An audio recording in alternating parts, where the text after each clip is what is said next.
Welcome back to WTV News. Wartburg kicked off Beat Luther Week last Tuesday when the dreaded Norse traveled to Levick Arena for a volleyball showdown. Let's see how the orange and black did. It was back and forth for the whole first set. Here, Kelly Neiman comes up with a big save and puts this shot down. Knights take the first set 25-19. In set 2, Ramey Seek starts things off by setting up her sister Britlin, who pounds it down.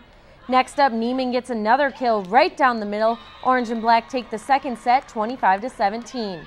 Britlin adds another kill here in the third set, and Wartburg puts the final nail in the coffin here with a huge block.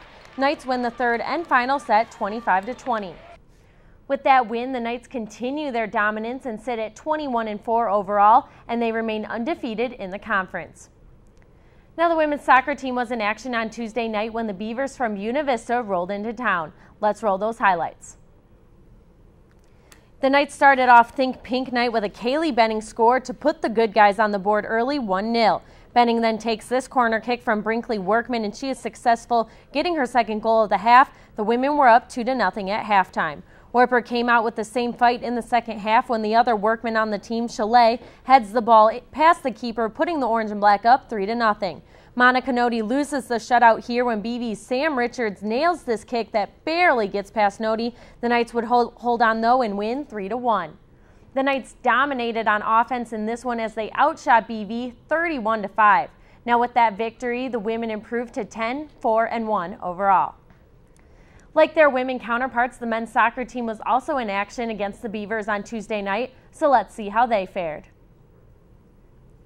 Wartburg took control of the game early on when freshman Zubina Azari laces one in the back of the net to put the orange and black on the scoreboard. Then it's Brandon Cook's turn as he sneaks past the Beaver defense to put in his 6th goal of the season. Dan Nadeau then joined in on the scoring fun when he scored his own goal here, putting the Knights up 3-0 going into halftime. Wartburg would not let up in the second half as Brady Anderson kicks in his first goal of the season, and then it's Kyle Sprain who finishes the game for Wartburg and gets the Knights the 5-0 shutout victory. With that win, the Knights moved to 5-5-1 on the season. That was also Wartburg's first shutout win of the year. Now on Wednesday, the men then faced 13th ranked UW Platteville, and they would be very successful in that one, coming out with a 3-2 upset victory. And finally, the football team finished Beat Luther Week with a matchup in Walston Hoover Stadium on Saturday. Let's see how they did.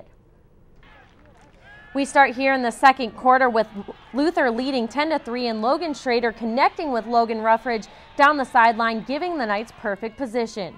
The orange and black tie the game up here as Kurt Ruska stays strong and punches it in the end zone. Score knotted at 10 at halftime.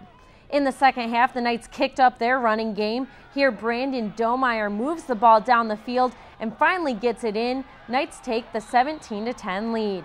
And on the next drive, Schrader fools everyone, and he takes it himself down the sideline going untouched. He gets the 38-yard touchdown, and the Knights go ahead and get the 24-10 victory. With that win, the Knights are now 2-1 in the Iowa Conference. Domeyer recorded his first 100-yard game as he had 21 carries for 100 yards and 1 touchdown. The next conference test for the Orange and Black will be the University of Dubuque for homecoming this Saturday. Kickoff is set for 1:30 p.m.